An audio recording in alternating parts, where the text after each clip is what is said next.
네, 함께 기도드리도록 하겠습니다.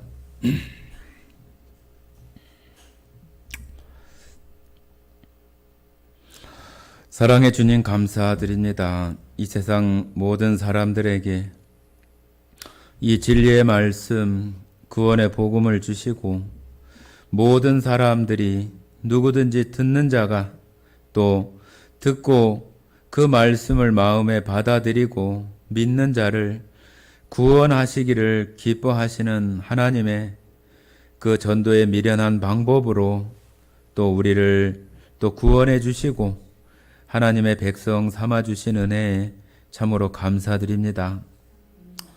매일매일 살아가는 그 모습들이 별로 의미가 없고 무의미한 듯 그러한 날들을 보내고 있는 그런 모습들도 우리 안에 있습니다. 주님, 그러나 그 시간들 속에 하나님께서 우리를 향하신 그 사랑과 또한 이 땅에 남겨두신 목적과 또 삶에 대한 소망들을 생각하며 이 땅에 구원받은 그리스도인으로서 살아가는 것이 어떤 것인지를 알게 하시고 내가 구원의 복음을 들은 이 귀한 이 구원이 얼마나 소중하고 가치 있는 것인지를 우리들 마음속에 알게 하셔서 날마다 그 기쁨과 즐거움 가운데 살게 하시고 그 귀한 구원의 은혜가 우리들을 날마다 기쁘게 할 수 있는 그런 소중한 가치가 모든 자들에게 있게 하시기를 원합니다. 주님께서 우리들을 구원하시기 위하여 그 보배로운 핏값으로 우리를 사셨다고 하신 말씀처럼 하나님께서 사셨으므로 이제는 우리가 또 우리 자신 나의 것이 아니라 하나님의 소유가 된 것임을 알게 하시고 내가 원하는 대로 또 내가 하고 싶은 대로 내 마음대로 살고자 하는 것들을 주님 버리게 하시고 또한 하나님의 그 말씀과 내가 소중히 여기고 가치 있게 여기는 그 하나님의 말씀을 따라 살아갈 수 있는 그러한 우리들의 마음들이 되게 하시기를 원합니다.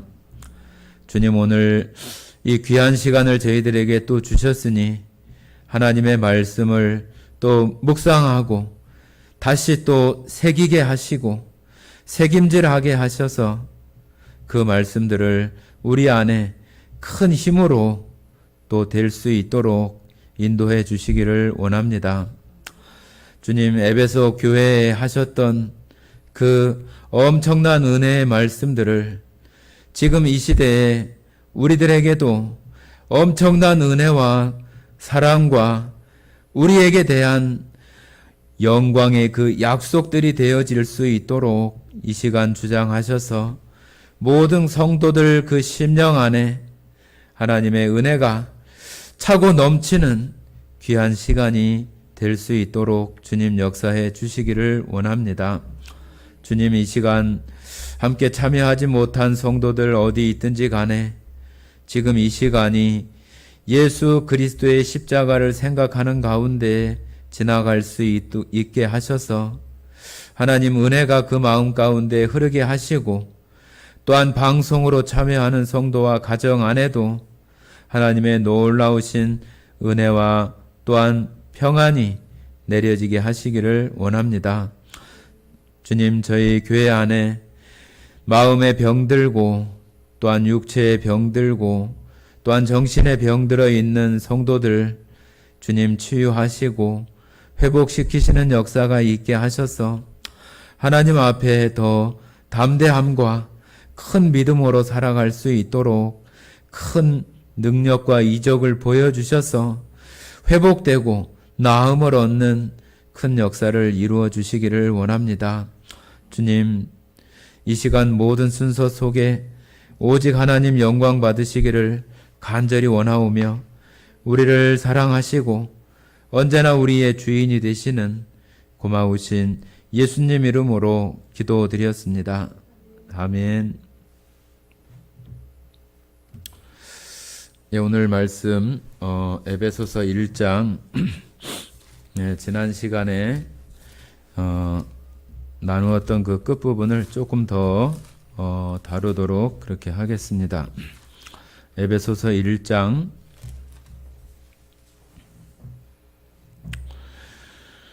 13절부터 에베소서 1장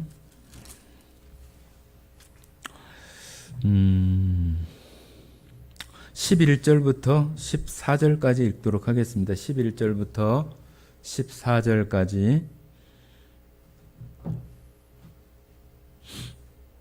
같이 읽겠습니다.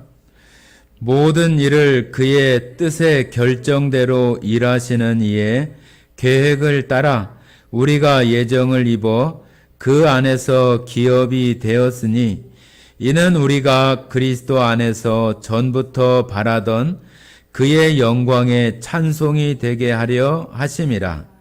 그 안에서 너희도 진리의 말씀 곧 너희의 구원의 복음을 듣고 그 안에서 또한 믿어 약속의 성령으로 인치심을 받았으니 이는 우리 기업의 보증이 되사 그 얻으신 것을 속량하시고 그의 영광을 찬송하게 하려 하심이라.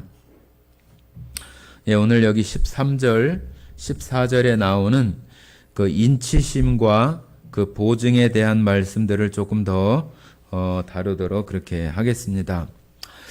11절에 보시면은 모든 일을 그의 뜻의 결정대로 일하시는 이의 계획에 따라 우리가 예정을 입어 그 안에서 기업이 되었으니 해서 우리가 그 하나님의 그 절대 주권 안에 있는 그 가운데에서 우리가 평상시에 들었던 또 세상에서 칼빈이나 그런 교리들이 말하는 우리 인생들을 하나님께서 창세전에 택하시고 또 구원받지 못한 사람들을 또 구원받지 않도록 정하시는 그런 일들이 있었다고 하는 그런 어떤 그 칼빈의 이중 예정에 대한 것이 성경의 말씀과 맞지 않다고 하는 그런 말씀들을 좀 드렸습니다. 그래서 이 미리 아심과 또 선택과 예정이라고 하는 것은 하나님 편에서 하나님의 전지전능하신 미리 아심, 하나님이 되시려면은 모든 것을 다 아셔야 되는 게 맞잖아요. 그죠? 하나님께서 모르시는 것이 있다고 한다면은 그것은 말이 안 되는 거죠. 하나님이 될 수 없는 거잖아요. 하나님이 전지전능하시다고 하는 것은 모든 것을 아신다고 하는 것을 담고 있는 거예요. 그래서 우리의 이 택함이나 예정이라고 하는 것은 하나님 편에서의 미리 아심의 그 기초를 두고 하나님께서 창세 전에 벌써 저 천국의 그러한 영광, 예수 그리스도와 함께 교회를 이루게 하신 모든 자들을 하나님 나라에서 영광스럽게 함께 하시게 하시는 것을 하나님께서 창세전에 미리 아심 가운데 정하신 거지요. 그죠? 그것은 우리 인간 편에서 그것을 어떻게 알 수 있냐고 이렇게 말하면 안 되는 거예요. 하나님께서는 전지전능하시기 때문에 그러한 것을 다 아시는 거죠. 다만 우리는 하나님이 정하신 그 역사 가운데 그 시간 속에 그 한 부분들을 살아가면서 하나님이 정하신 그런 일들에 도달되어지면은 그 일들이 이루어지고 또 정말로 결국에는 마침내 예수 그리스도를 통하여서 얻으시는 그 교회에 함께하는 모든 성도들이 하나님 나라에서 영광스럽게 함께 하시는 그것도 하나님께서 정하신 그 안에 있는 것이 분명한 거예요.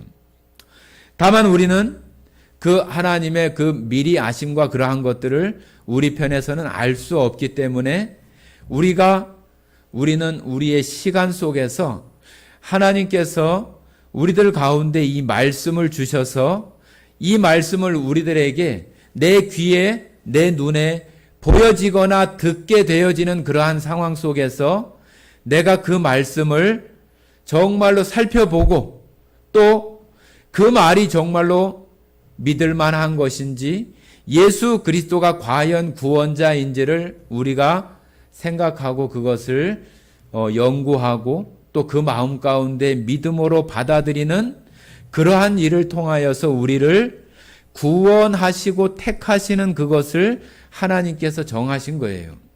그래서 우리들이 살아가면서 하나님의 말씀, 만약에 정말로 칼빈의 그러한 그 예정 교리처럼 창세 전에 구원받을 사람, 구원받지 못할 사람이 이렇게 정해져 있다고 한다면은 지금 이 성경이 무슨 필요가 있어요?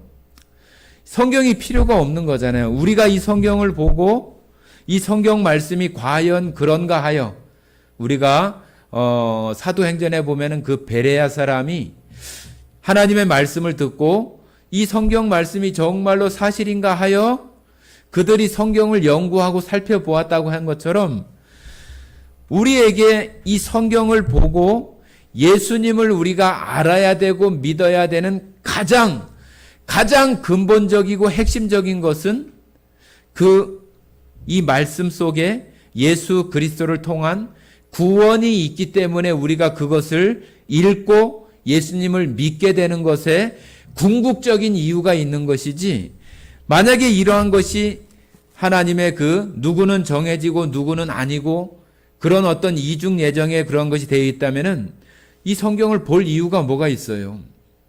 아무 이유가 없고 이 신약 성경을 정말로 많은 부분을 기록한 사도 바울이 1차, 2차, 3차에 걸쳐서 전도 여행을 하는데 사도 바울이 왜 전도 여행을 합니까? 그러면은 전도 여행을 할 필요가 없잖아요. 지금처럼 비행기가 있거나 그래서 빨리빨리 가는 것도 아니고 걷거나 말을 타거나 배를 타거나 그 정도의 어떤 교통수단을 가지고 거의 2만 킬로 가까운 그 거리를 이 복음을 전하기 위해서 사도 바울이 했던 것은 그러면은 아무 일이 아닌 것이 되는 거잖아요. 전해주는 사람이 있어야 듣는 사람이 있는 것이고 전해주는 사람이 없으면은 들을 수가 없는 거잖아요. 그래서 지금도 하나님을 모르는 사람들이 있는 곳에 선교사가 파송이 되고 그들이 가서 예수님을 얘기하고 하나님을 이야기하고 성경을 그들의 말로 번역을 해서 읽게 하고 그 가운데 예수 그리스도가 그들을 위해서 어떤 일을 하셨는지를 이야기하고 알려주어서 그들이 듣게 하는 것을 위해서 선교사를 보내는 거잖아요. 미리 정해져 있고 미리 안 믿을 것을 다 정해져 있다고 한다면은 왜 그런 일을 합니까? 할 필요가 하나도 없는 거잖아요. 그것은 하나님께서 다 우리 사람들이 하나님의 이 말씀, 우리에게 전해지는 예수 그리스도에 대한 소식을 들음으로 인해서 정말로 구원받을 수 있는 그러한 일들을 하나님께서 준비하시기 때문에 우리가 성경을 읽고 이 땅에 예수님을 보내신 이유도 거기에 있는 거죠. 자, 여기 한번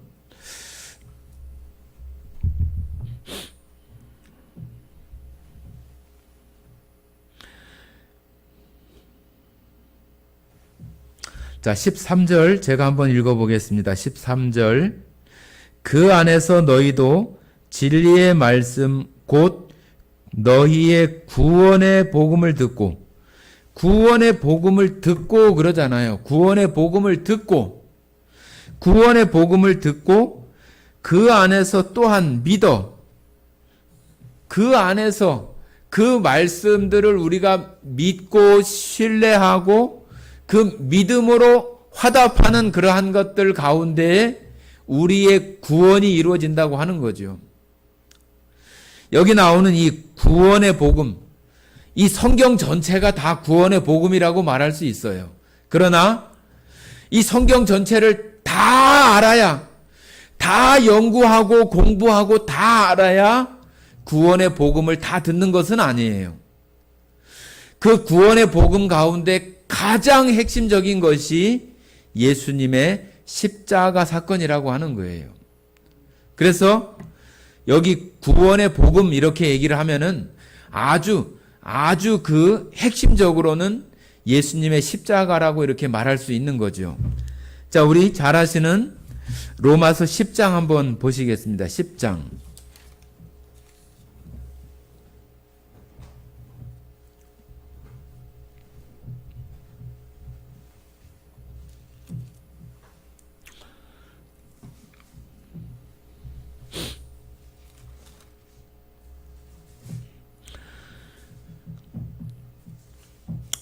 자, 9절, 10절 같이 읽도록 하겠습니다.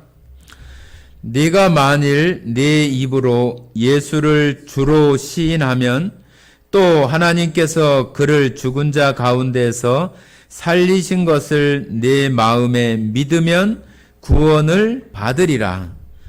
자, 여기 모든 그 성경들이 다 예수를 주로 믿으면, 시인하면, 네 입으로 그것을 시인하고 믿으면, 마음에 믿으면 구원을 받는다고 말하지, 성경이 너는 정해져 있으니까 구원이고 너는 정해져 있지 않으니까 버려진 자라고 이렇게 말하고 있지 않아요.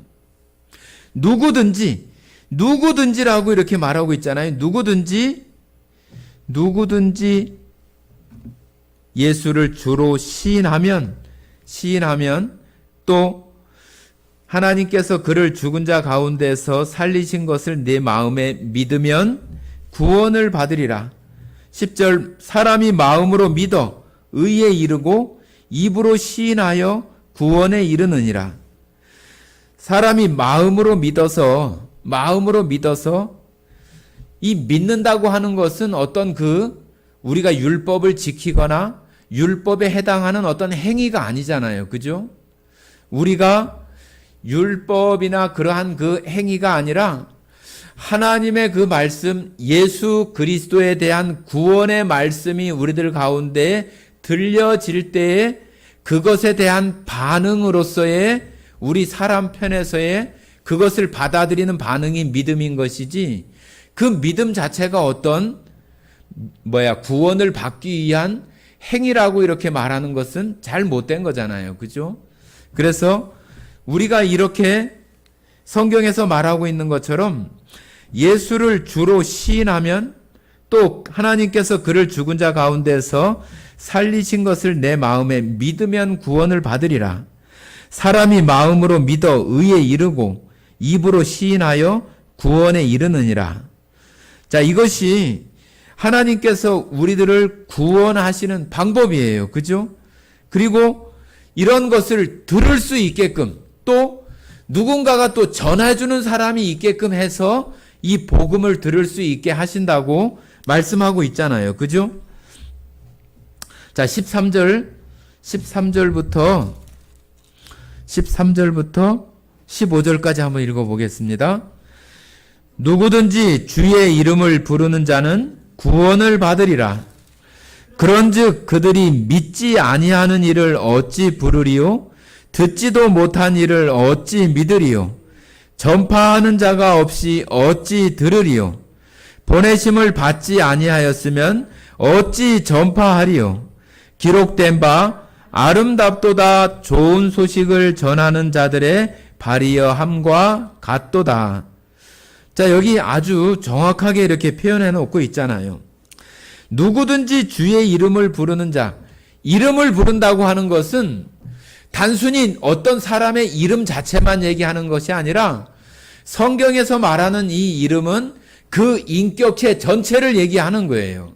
그래서 예수 그리스도에 대한 모든 것들을 그 이름이라고 하는 것에 담아서 이름을 부르는 자는 구원을 받는다고 이렇게 말하면서 전파하는 자가 있어야 전파를 하고 전파를 해야만 듣게 된다고 이렇게 말하고 있어서, 그런데 누군가가 그것을 보내지 않으면은 어떻게 그가 가기도 하고 말하기도 하고 그렇게 하겠냐고 말하고 있잖아요. 하나님께서 하나님의 말씀에 감동되어진 사람들을 통해서 말씀을 전파하는 그러한 일들을 하게 하고, 그들을 통해서 많은 사람들은 하나님의 말씀, 구원의 복음을 듣게 하시는 그런 것들을 통해서 사람들을 구원받게 하신다 하는 거예요. 그러니까 성경에 말하고 있는 것처럼 15절에 정말로 아름답도다 좋은 소식을 전하는 자들의 발이여 함과 같으니라 한 것처럼, 정말로 좋은 소식, 굿뉴스, 우리에게 복음, 복된 소식, 죄악 가운데 빠져서 살다가 영원한 심판을 받고 지옥에 멸망받을 수밖에 없는 그런 자들에게 정말로 기쁨의 좋은 소식, 복음, 그 복음이 뭐예요? 그 가운데에서 건짐을 받을 수 있다고 하는 것이 복음이잖아요. 그 구원의 복음, 정말로 그 구원의 복음은 우리가 아주 정확하게, 아주 핵심적으로 이렇게 말한다면은 우리가 그 고린도전서 15장을 말할 수 있어요. 한번 고린도전서 15장 한번 봐보시겠습니다.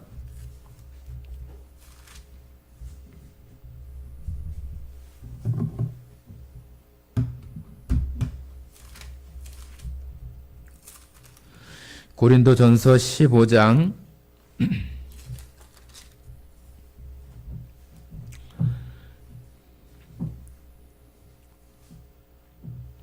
15장 1절부터 4절까지 같이 읽어보겠습니다. 형제들아, 내가 너희에게 전한 복음을 너희에게 알게 하노니 이는 너희가 받은 것이요 또 그 가운데 선 것이라. 너희가 만일 내가 전한 그 말을 굳게 지키고 헛되이 믿지 아니하였으면 그로 말미암아 구원을 받으리라. 자, 여기도 사도 바울이 그대로 얘기한 거잖아요. 자기가 전한 이 복음을 너희가 헛되이 받지 아니하였다면은 그로 말미암아 구원을 받은 것이다고 이렇게 얘기를 하잖아요. 그 복음이 뭐냐? 3절, 4절 같이 읽겠습니다. 내가 받은 것을 먼저 너희에게 전하였노니 이는 성경대로 그리스도께서 우리 죄를 위하여 죽으시고 장사 지낸 바 되셨다가 성경대로 사흘 만에 다시 살아나사. 성경에서 말하는 가장 핵심적인 구원의 복음은 바로 예수님께서 십자가를 통해서 우리 죄를 대신해서 십자가에 죽으시고 그 다음에 장사돼서 묻히시고 사흘 만에 부활하시는 그것이 바로 우리에게 주시는 구원의 복음이에요. 구원의 복음. 이 복음을 통해서 모든 자들이 전해지고 또 듣고 받아들이고 믿고 그러면은 그 사람이 구원을 받게 되는 것이 성경을 우리에게 주신 이유이고 예수 그리스도를 십자가에 달리게 하신 그 이유가 모든 사람들에게 이 사실을 알려서 이 사실을 받아들이는 자들을 구원하시는 것이 하나님의 능력이라고 고린도전서에 말하고 있잖아요.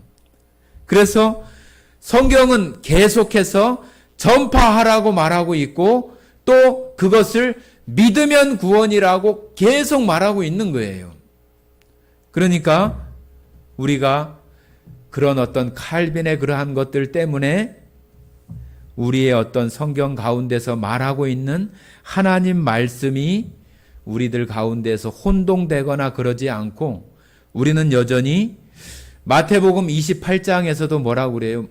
가서 모든 족속으로 제자를 삼으라고 이렇게 말씀하셔서 가서 전하고 가르치고 지키게 하라고 이렇게 말하잖아요.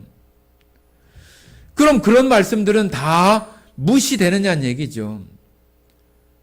그러므로 우리는 성경이 말하고 있는 것을 우리는 믿음으로 받아들이고 구원받는 것이 아주 합당하고 하나님 보시기에 아름다운 모습이라고 우리가 확신할 수 있는 것입니다.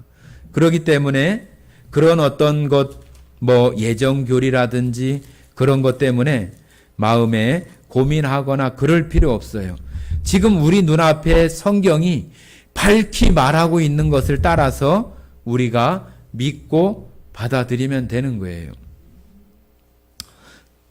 자, 여기 이제 13절, 에베소서 1장 13절에 보시면은 그 안에서 너희도 진리의 말씀, 곧 너희의 구원의 복음을 듣고, 참 얼마나 감사한지 몰라요. 우리가 성경을 통해서 이 세상 모든 사람들이 정말로 예수님의 그 십자가를 통해서 구원받을 수 있는 이 구원의 복음을 통해서 구원받을 수 있게 하시는 것은 하나님의 크신 정말로 은혜라고 생각을 합니다. 우리가 아무것도 몰라도, 지식이 없고 배운 것이 적다 할지라도 아주 이치적이고 세상에서 누구나 다 이해할 수 있는 그런 부분으로 우리들에게 이렇게 복된 소식을 알려주시는 하나님의 그 구원의 복음이 정말로 너무나 은혜인 거죠.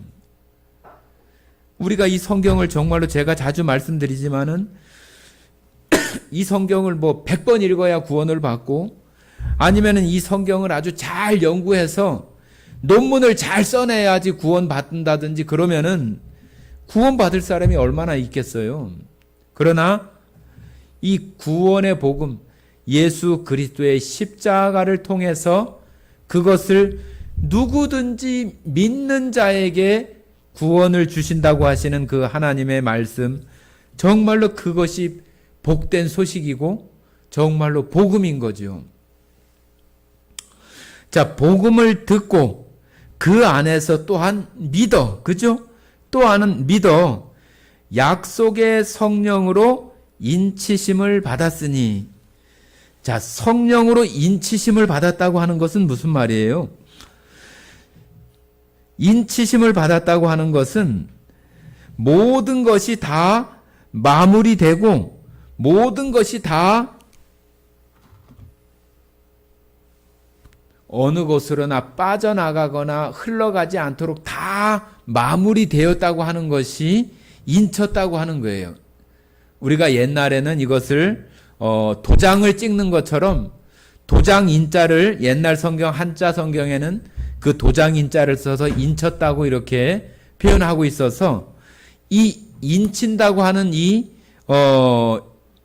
우리나라 이 인쳤다고 하는 이 말 자체가 영어 성경에는 그 실링이라고 해가지고 어떤 그 안에 있는 것이 흘러서 바깥으로 나오지 못하게 밀폐시키고 또 봉하고, 그죠? 나오지 못하게 막고 또 새지 않게 하고 틈새를 막고 아주 밀폐시키는 것을 실링이라고 그래요. 실링.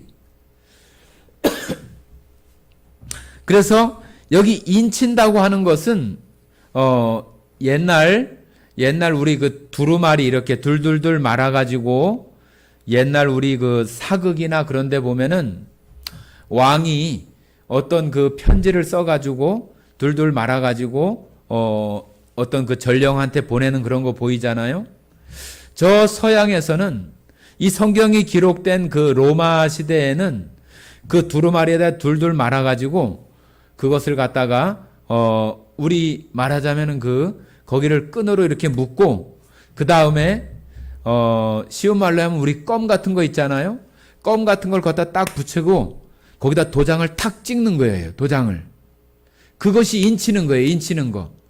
그 편지의 내용을 아무도 열어볼 수 없도록 그 인을 쳐서 도장을 딱 찍어서 절대로 누가 열어볼 수 없게, 열어보려면 그걸 띄거나 파손시켜야 되잖아요. 그죠? 그럴 수 없도록 하는 것이 바로 그 인장인데, 자, 여러분 한번 여기 앞에 한번 보시면은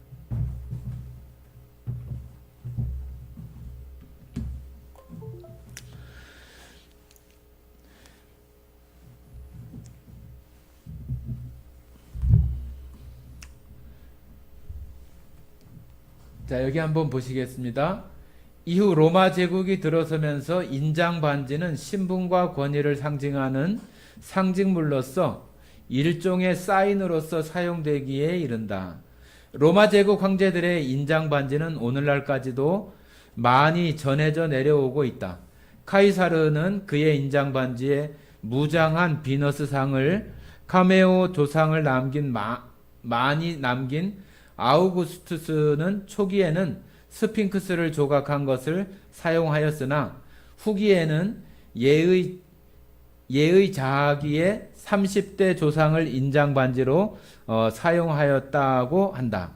중세 유럽에서는 인장 반지에 문장을 새겨 넣는 습관이 생겨나 이는 후일 가계의 상징으로 발전하게 된다. 이러한 인장 반지는 상인들은 계약의 징표로서, 왕들은 그들의 권위를 나타내는 상징으로 사용되었다. 여러분들 로마 시대의 그런 영화를 보면은 그 배너라고 하는 그 영화에서도 그 주인공 그 배너의 친구였던 그 메살라라고 하는 그 사람이 그 아랍 상인과 그 마차 경주를 하는 그 계약을 할 때에 자기 인장 반지를 갖다가 그 계약서에 딱 도장 찍는 그 장면이 나와요. 그래서 지금 우리가 보고 있는 이 에베소서나 이 신약 성경은 바로 이 로마 시대예요. 로마 시대. 그래서 저 왕들도, 황제들도 자기만의 고유한 어떤 문양이나 글을 새겨가지고 자기가 그것에 갖다가 이렇게 딱 찍으면은 이것은 왕이 했다고 하는 그 징표로서 어느 누구도 그것을 함부로 파손하거나 그럴 수 없는 거죠. 만약에 그렇게 한다고 한다면은 왕의 어떤 권위를 무시하는 것이 되어져서 그가 온전할 수가 없는 거죠. 그래서 바로 여기 에베소서에서 인친다고 하는 그 말이 뭐냐 하면은 그 두루마리 아까 말한 그런 것들 속에다가 그 내용들을 쓰고 그것을 딱 감아 가지고 거기에 어떤 물렁물렁한 어떤 그런 지금의 어떤 껌과 같은 것 같은 그걸 딱 놓고 자기 인장을 딱 찍는 거예요. 그러면은 그것이 딱 굳어지면은 그것을 누군가가 훼손할 수 없는 아주 왕이나 그것을 준비한 사람이 아니면은 어느 누구도 이렇게 훼손할 수 없는 그런 것으로 하는 것이 바로 인치는 거예요. 인치는 거. 자, 우리가 여기 인친다고 하는 것이 바로 이런 로마 시대 때의 그런 인장 반지로서 지금은 우리가 도장을 찍지만은 그때는 이렇게 황제나 어떤 그 지위가 있는 사람들 또 어떤 재물이 많은 사람들이 자기의 어떤 가문이나 또 자기의 지위를 표시하는 것으로서 그 반지에다 문양 글을 새겨서 이렇게 도장을 찍었던 거예요. 그래서 여기 지금 에베소서에서 말하고 있는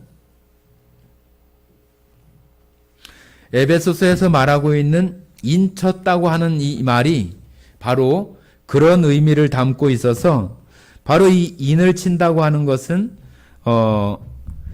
밀봉한다, 봉한다. 우리가 편지를 이렇게 붙이면은 편지 봉투를 그 입구를 이렇게 풀로 붙이잖아요. 그것이 봉하는 거예요. 봉하는 거. 밀폐시키고 또 그 안에 내용물이 빠져나가지 않도록 딱 막는 그 역할을 하는 것이 아까 말씀드린 그 영어 단어의 실링이라고 한 실이라고 하는 그러한 도구를 통해서 새지 않도록 하는 그 역할을 하도록 실링 장치를 하는 거죠. 그것이 바로 인친다고 하는 것인데, 이 인친다고 하는 것, 우리가 여기 뭘로 인을 치냐 하면은 약속의 성령으로 인쳤다고 그랬어요. 약속의 성령으로, 성령으로 우리가 그렇게 도장 찍는 것처럼 딱 그렇게 마무리됐다. 아니면 우리가 집을 산다든지 뭐 자동차를 산다든지 그러면은 계약서를 하고 나서 마지막에 사인을 하든지 도장을 찍잖아요. 그죠? 그것이 바로 인친다고 하는 그런 의미가 갖고 있는 거예요. 자, 그런데 여기 성령으로 인을 쳤고 또 14절에는 이는 우리 기업의 보증이 되사 그 얻으신 것을 속량하시고 그의 영광을 찬송하게 하려 하심이다 하면서 여기 우리 기업의 보증이 된다고 이렇게 말하고 있어요. 보증은 뭐예요? 지금은 그런 거 별로 없지만은 예전에는 누가 취직을 한다든지 아니면은 어디 은행에나 뭐 어디 하면은 보증을 서야 되고 그런 일들이 많이 있었어요. 그래서 그 사람이 당사자가 무엇인가 잘못되어지거나 빚을 갚지 못하는 상황이 되어지면은 그 보증인이 대신 갚아야 되는 그런 것이 바로 이 보증이잖아요. 그죠? 그런데 여기 이 성령이 이렇게 말하고 있는 것은 우리가 이 에베소서를 보면은 하나님께서는 그 창세전에 그러한 그 경륜 가운데 그 계획을 하시고, 그죠? 계획을 하시고 그 계획을 따라서 이 땅에 육신을 입으신 하나님 예수님이 이 땅에 오셔서 십자가를 지시는 그 구속을 이루시고 그리고 그것을 보증하시고 인치시는 그 사역을 성령이 하시는 그 삼위일체의 그 하나님의 그 삼위의 이 우리 인간들의 구원을 이루시는 구원의 기능적인 그러한 사역의 모습들을 잘 말하고 있는 것이 요 에베소서이기도 합니다. 하나님은 계획하시고 예수님은 이 땅에 오셔서 그 계획을 이루시고 성령은 그 이루신 일을 보증하시고 끝날까지 그것을 어느 누구도 훼손하지 않고 그것이 흐트러지거나 그러지 않고 처음에 그것대로 그대로 보존되어져서 갈 수 있도록 하는 것이 성령이 하시는 역할이잖아요. 그죠? 그래서 우리가 구원 받을 때, 자, 한번 우리 고린도 전서 한번 보시겠습니다. 고린도 전서 12장.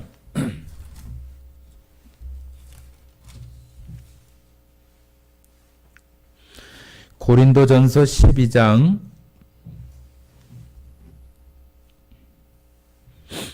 13절 한번 읽어보겠습니다. 13절. 여기 이제 몸이 하나이고 많은 지체, 그런 이야기들을 하고 있는 가운데 13절 한번 읽어보겠습니다. 우리가 유대인이나 헬라인이나 종이나 자유인이나 다 한 성령으로 세례를 받아 한 몸이 되었고 또 다 한 성령을 마시게 하셨느니라. 자, 여기 보면은 성령으로 세례를 받았다 그렇게 표시하고 있잖아요. 그죠? 성령으로 세례를 받았다. 성령으로 세례를 받았다고 하는 것은 어떤 의미예요? 성령으로 세례를 받았다.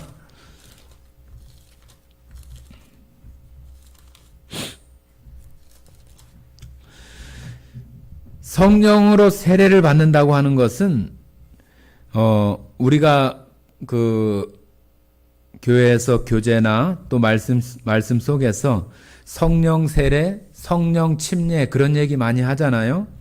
그런데 이 성령 세례, 성령 침례, 정확하게는 침례죠. 침례라고 하는 것은 우리가 몸을 담근다. 또 잠긴다. 그런 의미를 가지고 있는 것이 침례잖아요. 이 침례라고 번역된 그 베프티즘, 예, 베프티즘, 그러한 것은 다 잠기다, 또 잠긴다. 그런 의미를 담고 있는 것이 바로 이 침례예요, 침례.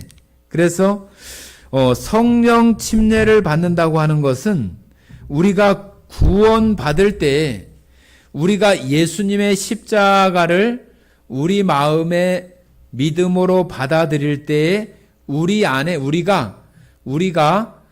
우리 안에 성령이 이렇게 부어지는 것처럼 우리가 물침례를 받잖아요. 물침례 받을 때 물속에 푹 잠기는 것처럼 우리의 그 전신에 성령이 이렇게 쫙 부어지는 것처럼 그것이 바로 우리가 구원받을 때 일어나는 거예요.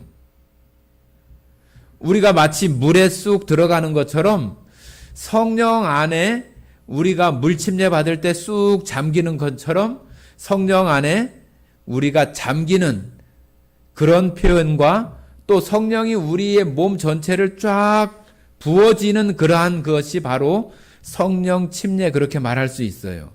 이것은 우리가 구원받을 때 그때 일어나는 거예요. 그때 우리가 사도행전 2장 38절에 보면은 우리가 구원받을 때 성령을 선물로 받는다고 이렇게 표현하잖아요. 그죠?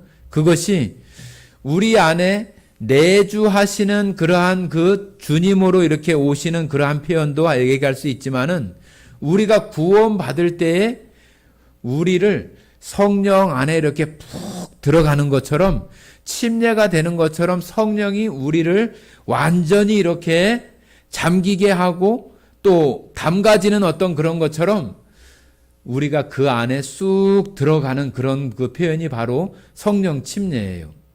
이것은 말씀드린 것처럼 우리가 구원받을 때에 일어나는 것이고 우리가 살아가면서 우리 안에 그런 그 침례가 되어진 것을 우리가 교회 안에서 야외라든지 아니면은 침례하는 장소에서 물을 통해서 물 침례를 하잖아요. 그죠? 물 침례를 하는 것은 우리가 예수님을 믿고 이제는 예수님 그 안에 아까 밀봉이 된다고 그랬잖아요. 그죠? 우리가 그리스도의 그 구원의 복음을 듣고 우리가 그것을 믿을 때에 우리가 구원받을 때에 성령이 우리 안에 쫙 부어지거나 아니면 우리가 성령 가운데 이렇게 푹 잠기는 것처럼 침례가 되어지는 것처럼 푹 들어간 상태에서 밀봉이 되는 것처럼 그 봉인이 되는 것처럼 우리가 그 안에 착 들어가는 거예요. 이렇게. 그렇게 되어져서 그것은 이제는 밀폐되고 어디 새어나가거나 그것이 빠져나가거나 그러한 일이 일어나는 게 아니에요. 우리가 성령으로 침례를 받는다고 하는 것은 우리가 이제는 하나님의 자녀가 되고 하나님의 백성이 되어지는 그러한 것들이 우리의 신분적인 그러한 변화로다가 일어나는 거예요. 그것은 이제는 더 이상 우리가 그곳에서 뭐 성령이 빠져나가서 우리의 구원이 무효가 된다든지 그럴 수 없는 거예요. 우리 안에 성령 침례, 구원이 받아지는 그 순간이 되어지면은 아까 그 인쳤다고 하는 것처럼 우리가 성령 침례로 하나님 안에 쑥 잠기게 되어지면서 그것이 완전히 밀봉, 실링이 되어지고 거기에 인을 치는 것처럼 절대로 그것이 벗어지거나 그것이 새어나가거나 밀폐된 것이 풀리거나 그러지 않고 모든 것이 어떤 그 관계가 또 그 값이 완전히 치루어져서 이제는 우리가 하나님의 소유가 완벽하게 되었다고 하는 것을 나타내는 것이 바로 그 도장을 찍는 거, 인치는 거 그런 의미예요. 우리가 자동차를 사거나 집을 살 때 도장을 찍고 그러면 어떻게 돼요? 우리가 파는 사람이 되면은 이제는 소유권이 넘어가 버리는 것이고, 도장을 내가 사는 쪽에서 딱 찍으면은 이제는 내 소유가 된다고 하는 의미잖아요. 하나님께서 성령을 통해서 인치셨다고 하는 것은 우리를 옴싹 그 하나님 성령 안에 딱 밀폐해서 하나님의 소유로 딱 맞춰진 것이 바로 인쳤다고 하는 그 안에 담겨져 있는 의미예요. 그러니까 이제는 우리가 그 안에서 우리의 구원을 잃어버린다든지 새어나가든지 그럴 수가 있어요? 그럴 수 없는 거예요. 그것을 우리가 이제 에베소서 1장 우리가 보셨던 그 14절에서 이는 우리 기업의 보증이 되사, 보증이 된대, 보증. 우리가 세상에서도 나의 어떤 직업을 갖는다든지 뭔 대출을 받는다든지 그럴 때에도 힘있고 또 재산이 많거나 그런 사람들의 어떤 그 보증을 쓰는 것은 그 사람이 세상적으로 사회적으로 어떤 능력이나 힘이 있는 것을 그 보증을 얘기를 하는 거잖아요. 그런데 우리의 이 기업, 어찌 보면은 구원받은 성도로서 우리가 누려야 될 모든 것에 대한 것을 성령이 보증하신다고 하는 거죠. 보증. 이것은 틀림없는, 이 구원은 틀림없는 불변적인 그러한 것이 되어져서 어느 누구도, 우리가 로마서 8장에 있는 것처럼 어느 누구도 이것에서 뺏어갈 수 없고 벗겨낼 수 없고 그 구원이 무효가 된다든지 그럴 수 있는 것이 될 수 없다고 성령이 인치시고 보증하신다고 하는 거예요. 보증. 그래서 여기 14절에 중간에 보시면은 이는 우리 기업의 보증이 되사 그 얻으신 것을 속량하시고, 자, 여기 또 속량이라고 하는 말이 나와요. 자, 우리가 대다수는 우리가 구원받은 이후에 우리가 또 이 세상의 삶을 살아가잖아요. 그죠? 살아가는 속에 있는데 우리의 구원은 완전한 구원이에요. 그죠? 영과 혼과 육체가 완전히 구원받아서 하나님의 나라에서 그 예수님과 함께 누리게 될 그 영광을 함께 하는 것이 우리의 온전한 구원이에요. 그러나 우리가 이 땅에 살아가는 날 동안에는 우리 이 육체가 이 세상에 속한 가운데에서 이 생명이 살아가는 그 속에서는 이 육체는 저 하나님의 나라의 영광에 이룰 수 있는 몸이 아니에요. 여기 속량하신다고 하는 것은 우리가 이 땅에 살아가는 그 날 동안에 살아가다가 예수 그리스도와 같이 호련히 변화된 이 썩을 몸이 아닌 썩지 않을 몸으로 변화되어져서 하나님의 나라에서 예수님과 함께 영광을 누리는 거잖아요. 우리가 이 몸으로 가는 게 아니잖아요. 그죠?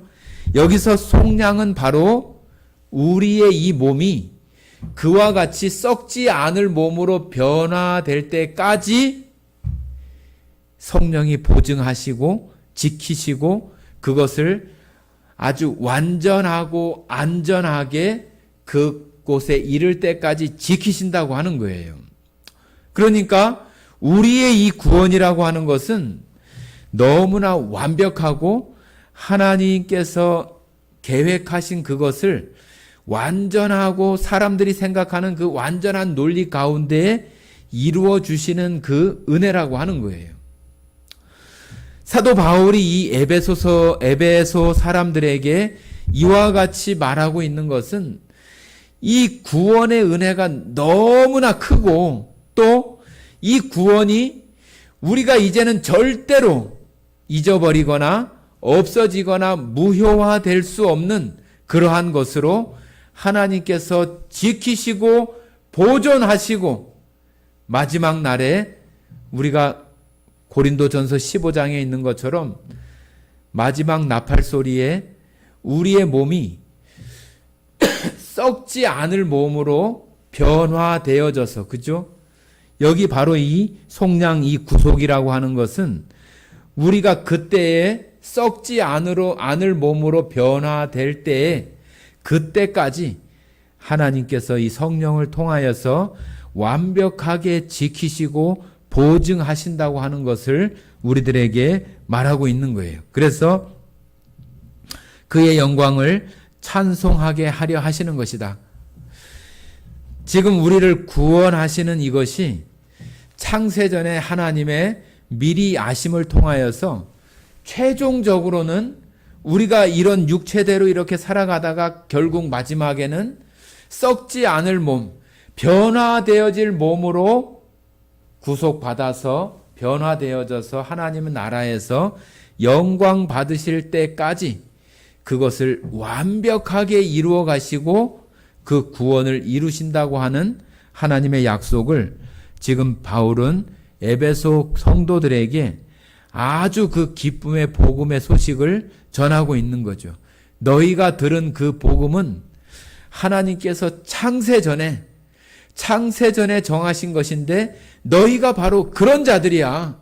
너희가 지금 그 안에 택하심을 입고 그 안에 예정하심을 입어서 그 안에 있는 사람들이고 너희의 결국이 성령이 보증하시는 그 가운데에 완전하고 안전하게 지켜질 것이고 그 나라에서 예수 그리스도와 더불어서 함께하는 그 영광 자리에 있게 될 것이다. 그것을 성경 가운데에서는 여러 가지로 표현하고 있는 거잖아요. 고린도전서에서 15장에서 예수님이 부활의 첫 열매가 되셨다고 하는 것은, 첫 열매라고 하는 것은 둘째, 셋째 또 많은 열매들이 있다고 하는 것을 암시하고 있는 거잖아요. 그죠?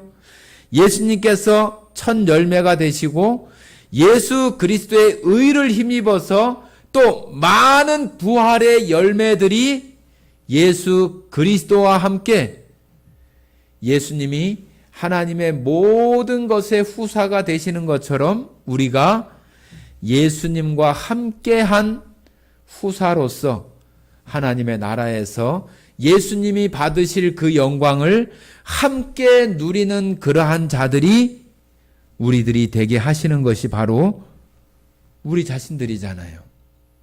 그러니까 이 구원의 복음, 이 구원의 복음이 우리들로 하여금 정말로 하나님의 그 몸된 교회 안에 우리가 들어가게 하시고 하나님께서는 예수님을 통하여서 예수님의 그 핏값으로 우리들을 다 하나하나 사가지고 그 몸된 교회 안에 들어오게 하시는 그 일들을 창세전에 다 택하시고 예정하신 가운데 있는 것들을 우리가 믿고 나서, 그죠? 예수 그리스도를 받아들이고 나서 우리가 하나님의 말씀을 살펴보니까 우리가 창세전에 벌써 하나님의 미리 아심 가운데에서 우리들이 택함 받았고 또 하나님의 나라에서 함께 누릴 그 영광 가운데에 함께 하도록 예정됐다고 하는 것을 우리가 이제 알게 되는 거잖아요.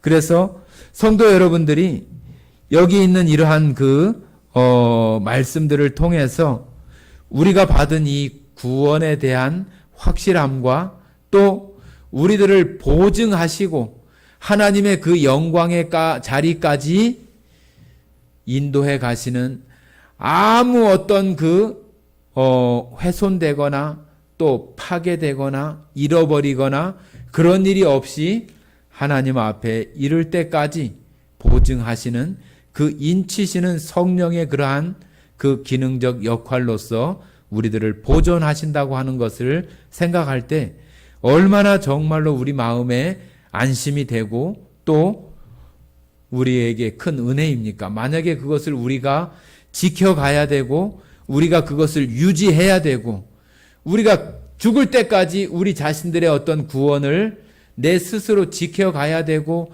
그것을 유지한다고 한다면은 그것을 그렇게 유지하고 지켜갈 사람은 아마 아무도 없을 거예요.